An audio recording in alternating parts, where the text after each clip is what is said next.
Hi, everyone. I'm Kristen Hawkins, and welcome to this new episode of the Explicitly Pro-Life podcast. We are in a brand new mini season of winning pro-life tactics, and I could not think of a better guest, a better person, a better leader to have on this very first episode of this season than my good friend David B. Wright. He's the founder of 40 Days for Life, pro-life speaker extraordinaire. You've probably heard him from time to time on the webcast, but David has this explicit knowledge of the pro-life movement in communities and cities across the country from his travels as a pro-life speaker. So I wanted him to come on and share with us. David, welcome.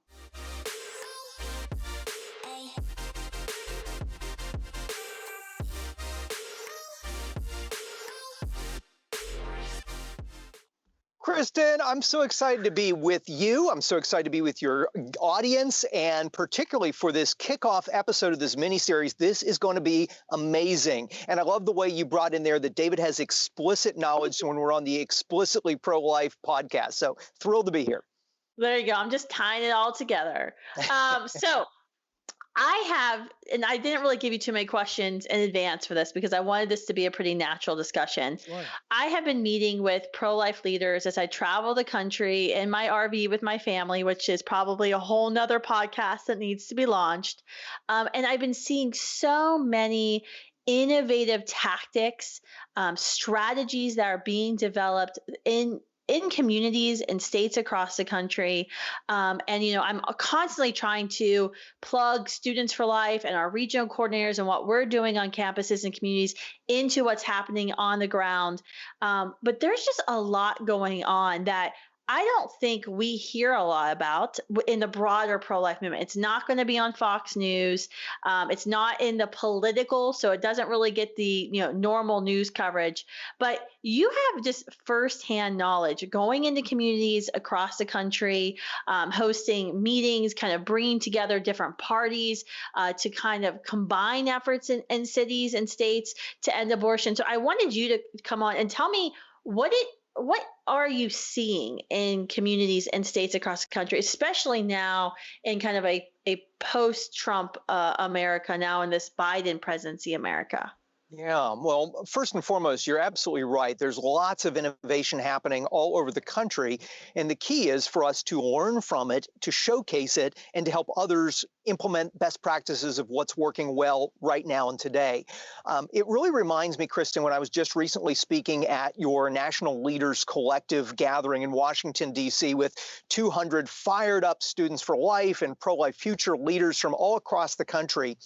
And one of the things that we discussed was that in the midst of our current crisis of abortion right now, where every 30 seconds, even as we're doing this podcast, another child dies, another woman is wounded. And right now we have all of these forces arrayed against us in the government, in the media, in the courts, in entertainment, in pop culture. The abortion industry is emboldened, and they feel that they have control of everything.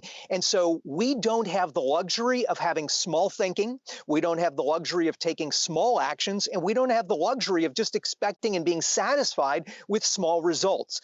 The urgency of this moment, the urgency of the crisis demands bigger thinking, bigger activities, bigger results, and really it's going to require each of us having that spirit of innovation and saying, we're going to try new things. And as I told those young leaders when we were gathered together, I believe the biggest breakthroughs in the pro-life movement have not happened yet. And maybe the person listening right now to this podcast, maybe one idea they hear from this episode or one of your subsequent episodes may spark something. They may try something new. And 3 years from now, we're going to look back and say that was a game changer for the pro-life movement. We are on the precipice of huge breakthroughs, but it's going to take each of us willing to do more, to think differently, and to try new things and fail more often so that we can find the things that will help us to succeed.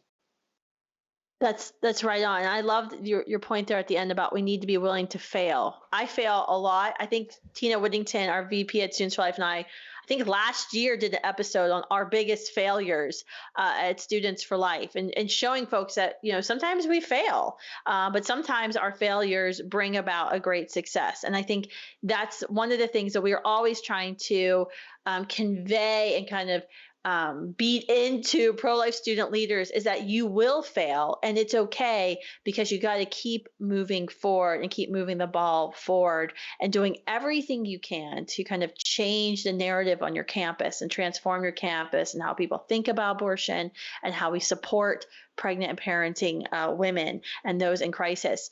All right, so we have to do more. Who's doing more? Who's thinking innovatively across the United States that Oh, we don't know goodness. about? Yeah.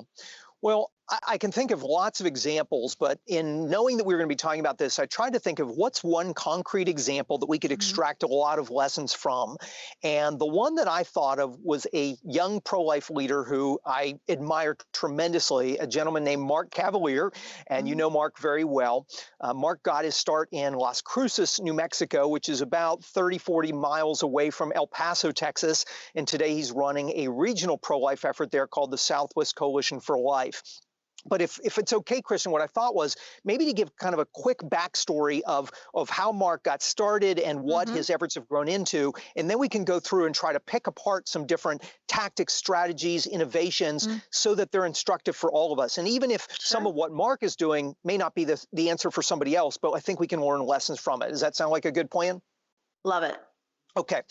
So Mark, I first met when he was living in Las Cruces, New Mexico, and that's the city of the crosses, so Las Cruces.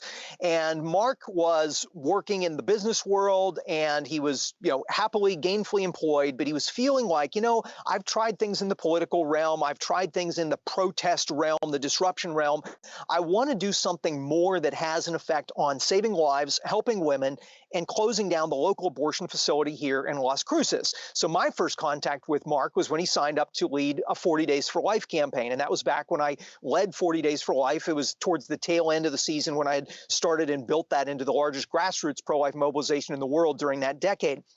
So when I meet Mark, he was passionate, he was excited, he rallied the community to come out and to pray in a peaceful presence outside of the local abortion facility there. And at the end of the 40 days, he said, 40 days is not enough because women continue to be wounded, children continue Mhm. to perish. And he said, we've got to do more. And so he started implementing sidewalk counseling, or what some today call sidewalk advocacy.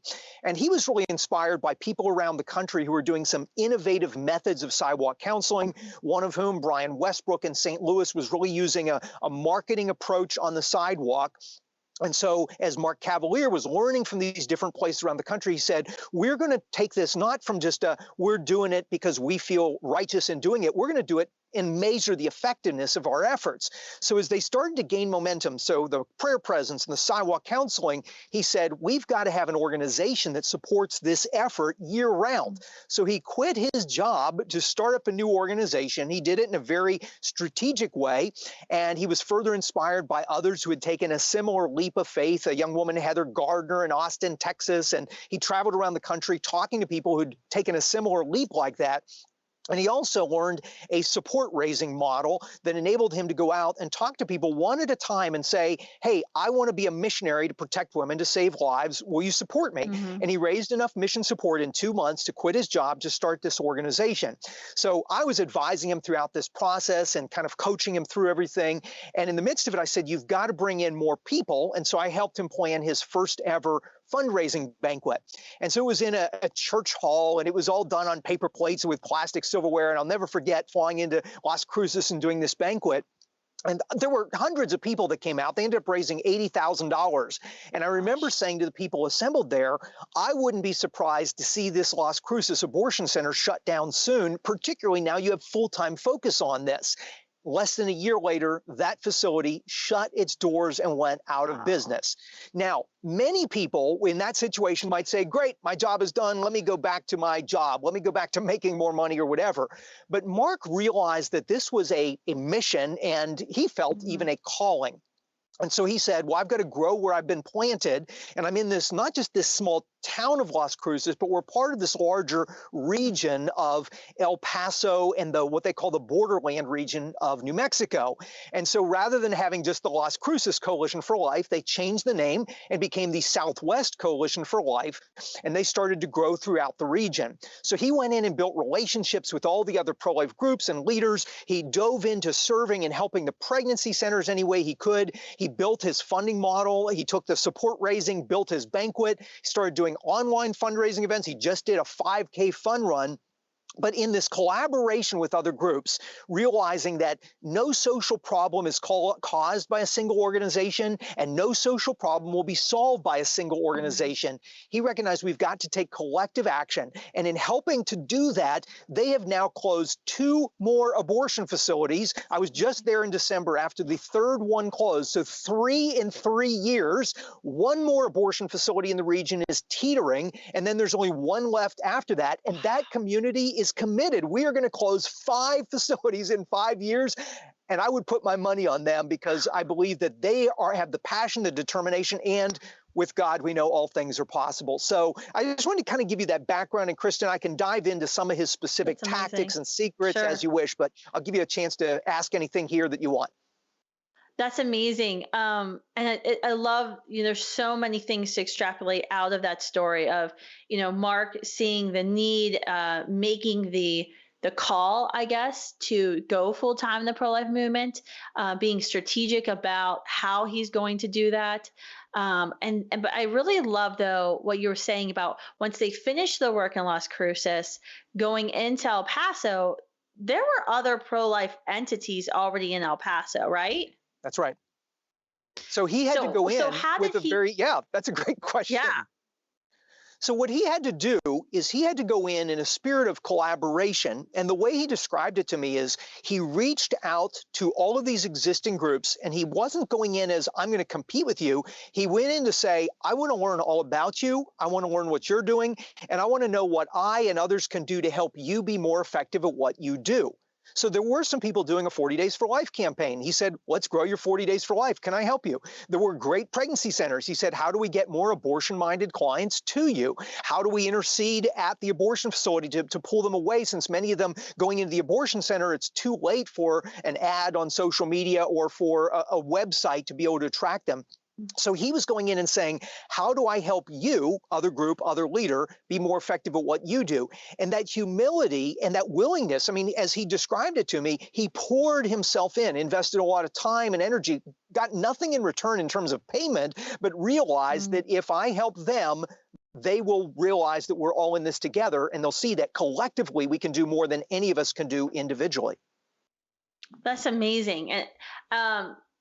And when you were there in December and you were meeting with Mark and his team, how have they, I guess I was thinking about the fundraising banquet in the fun run he just did, which I love fun run because that was, in the office, they had a fun run. So that made me chuckle. But are they raising money now for the collective within the community, where some of the funds go to the pregnancy center and some of the funds go to 40 Days for Life, some go to the sidewalk advocates? How are they making that work? Because I know that's where always things get like a little testy in communities, is who's raising the money, where's the money going to go? So Mark has this spirit of servant leadership. So he goes into these other groups, and when asking them, what do you need? Most of them cite, well, we need funding. And so he pours himself into helping them. So for example, one of the pregnancy centers in El Paso was a Guiding Star affiliate. Mark went in and they said, well, we need to raise money. And he said, well, I know how to do a fundraising banquet. Can I coach you and can I help you? And so he took a lot of what I had taught him years earlier about how to do a fundraising banquet, helped them. They raised 6 figures of funding, and they're like, oh my goodness, this guy just helped us raise all of this money. So then more recently, Mark said, hey, I know how to do online fundraising events, and a lot of what I'd taught him over the years and that he was using very successfully. So he helped a lot of these other groups raise funding. So by the time in December when I was out there, Mark had his fundraising banquet for his organization. But guess what? All of the other leaders, all of the other groups were there supporting his efforts because he had done so much first to support and help them. And they were inviting their audiences to come to Mark Mark's event because Mark invited his audience to their events. And this is something that, I think sometimes we get into this competitive, we get into our little silos and we think that the other pro-life groups are our competition. No, they are our collaborators. And if we help one another, the old Ronald Reagan quote, a rising tide lifts all ships. If you bring abortion to the forefront of your community, if you help people to feel fired up and say, I've got to be a part of the solution, some of them will join your efforts, but some of them will join other efforts. And if every organization is rising, the collective effort will be far more impactful than if just one organization is thriving at the expense of all the others. No single organization can solve this. So find ways to collaborate, find ways to collectively move together and achieve results, and then you celebrate the wins together. I asked one more question, and you didn't go over this in the story, but I saw this. I was mentoring one of our Students for Life Wilberforce Fellows this year. And one of her events that she wanted to plan for her fellowship project was a community-wide event. And she was having difficulty with one or two of the groups because they weren't cooperating. They didn't want to be a part of this collaborative effort. Did Mark, when he went from Las Cruces into the larger city of El Paso, which had more established pro-life efforts ongoing, how did he handle more difficult people? Yeah. Well, I'm going to only speak from what I know. Obviously, Mark could probably give you some more insights into that. Mark is kind of a marathon runner rather than a sprinter, meaning he's in this for the long game. He's in it to win. And as a result, if there's short-term resistance or skepticism or criticism, he realizes, hey, I've just got to build trust. I've got to show them that I mean what I say. I've got to help them first before they realize, okay, he's really not just in this with some scheme, some agenda. So I think a lot of it was just, and as I saw the people in the community who came together, and even when I was out there in December, Kristen, it was amazing because most of the pro-life leaders from the entire state of New Mexico traveled to El Paso. We spent a day doing some deep strategy work and collaborative work. And these are groups that previously had fought with one another, but they were so inspired by what Mark has done in terms of fostering collaboration. They came and said, we want to learn from you. And most of these leaders were older, more experienced than Mark. But also they said, we're starting to realize that with the state of abortion in New Mexico, we can't do this unless we work together. So those are a few thoughts. And then Kristen, I just talked to Mark because I was like, I want to get some of your latest tactics and strategies. So if we've got a few more minutes, I'd love to dive into a few of his latest things that are working powerfully right now. We got the lessons. Now let's go into what's working right now. Okay. So basically the way I frame this with Mark, and it's a good exercise for all of us to think about, particularly those of us who've been in the movement a while, we've been doing things a certain way. But the scenario I posed to Mark, I said, Mark, let's say you were ripped out of El Paso and you were taken to another town, you were parachuted in, you didn't know anybody, but there's a local abortion facility. And if you don't close that local abortion facility in 3 years, your family's going to be kidnapped. You're never going to see them again. What would you do? And I'm trying to foster that spark of like, I've got to get this done. There's urgency. Now, obviously, we all know there's urgency because children are dying, women are being wounded. But the one thing that Mark said he would start with is he said, I have come to realize that effective marketing is vital to everything and everything spills out of that. And so I asked him to unpack that a little bit. Years ago, I had recommended a book to Mark, and I recommend this book to lots of leaders. It's by Dr. Robert Cialdini, Cialdini, I believe. It's called Influence, and the subtitle is The Psychology of Persuasion. So go to whatever your favorite bookseller, buy Influence, The Psychology of Persuasion.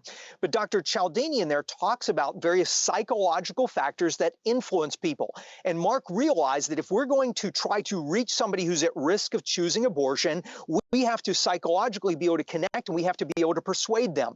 So he says that he feels it's vital to get very creative, as we were talking about, innovative on marketing the life-saving options, on marketing not going to the abortion center.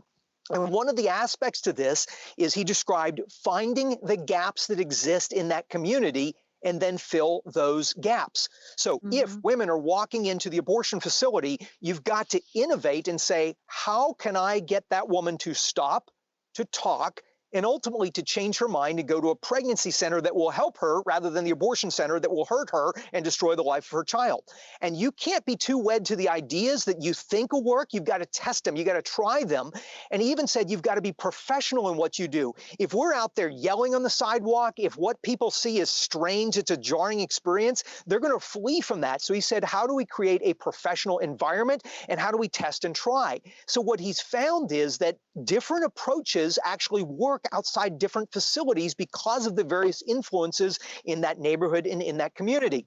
So in some places, he was describing, they found that putting balloons up and wearing a certain color worked better than at another location. They had this big gap where women weren't coming over to them, and they were trying to call women to come over, but they found that really odd, and women would walk away. So they actually, in that place, in the public right-of-way, they were able to do this. They set up a little booth, and so it makes sense why they're calling someone over to talk to them, and they have a professional approach. They have a uniform. I mean, these are crazy things. You know, we think of sidewalk counseling as this kind of ragtag army, but they're taking it as this is life or death. We're going to get really professional about this. So the marketing mindset, one of the things they've done, and they were inspired by a program that was originally pioneered in St. Louis by the Coalition for Life in St. Louis, but Mark calls his the Her Care Connection. So his concern was that if the pro-life efforts on the sidewalk, the counseling was dependent upon volunteers that come and go and they're flaky and they don't commit and they don't stick with it and the training and they just aren't as committed to it. He said, how do we up our game? How do we increase that professionalism? And so they set up an intern program where they go out, they raise support in the community, and then they hire young adult interns that are able to connect with the demographic of the people going into the abortion center. And those young adults are committing 6 to 20 hours a week outside of the abortion facility. They fill every day and every hour with trained, accountable, professional young adults. So the sidewalk counseling has gone up highly in effectiveness, and they're constantly testing and saying what works at this facility, what works with this demographic of person going in.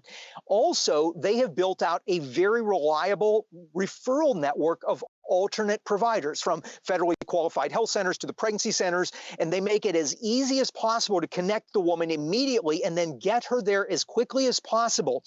So they have to provide the community support for these interns. They have to build that constant presence, but they have found that to be game-changing.